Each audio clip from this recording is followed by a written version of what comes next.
komeni mana yacu amashimishika. Ongera komeni mana yacu amashi. Ongera komeni mana yacu amashi. Haleluya. Haleluya. Uriya murwayi yaramaze igihe kirekire ariko Yesu akihagera. Mbabwira mwene so ngo Yesu akihagera. Turasaga ngo bakabashyira muri icyo kidendezi ariko we yajyaga hirya no hino ndakabura uwamutamu. Haleluya. Bariza mwene so ngo waba ufite umuntu wo kukujugunyamo. Ndashaka batamufite bagire gutya. Oh haleluya. Zamura cyane haleluya. Zamura haleluya.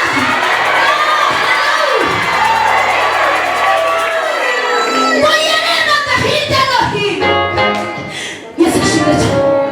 Birashoboka ko hari haryamye abakire benshi bazanye n'abaje n'abashebakazi bakavuga bati dore ikidendezi kigize gute kirihindurije ariko we yatangira kureba. Haleluya.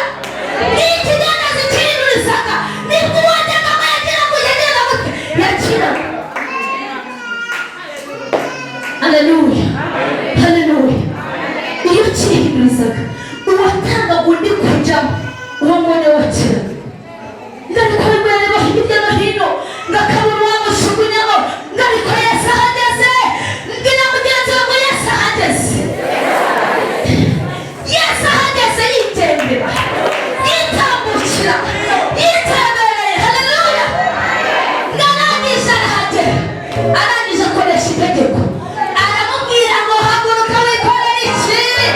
Ndashaka guhagarara ubuzima bwawe ugira ngo ikorere ubuzima bwawe ugire gute komera Yesu amashyi.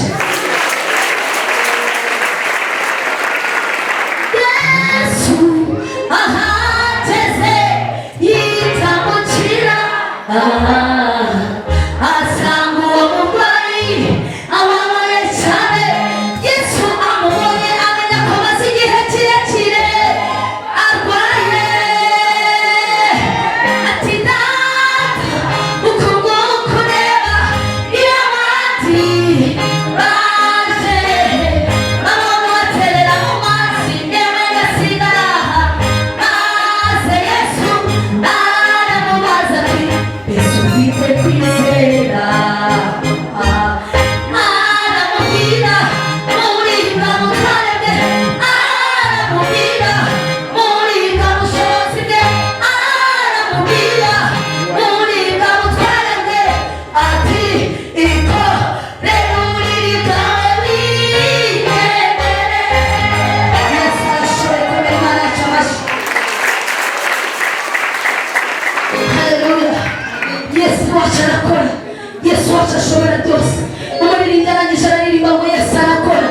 Yesu ashimwe cyane. Haleluya. Umutima wanjye wawushuje amashimwe akanwa kanjye nakuzuza indirimbo.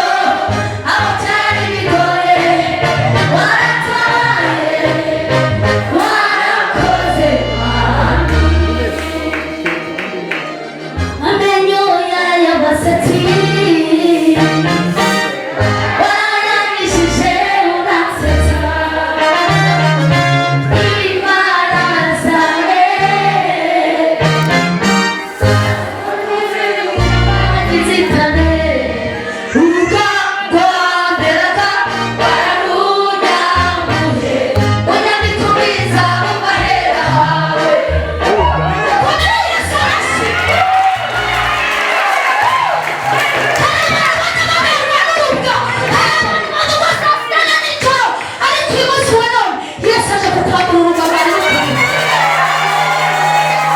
Ikibazo kitumazeho iminsi Yesu aje kugirira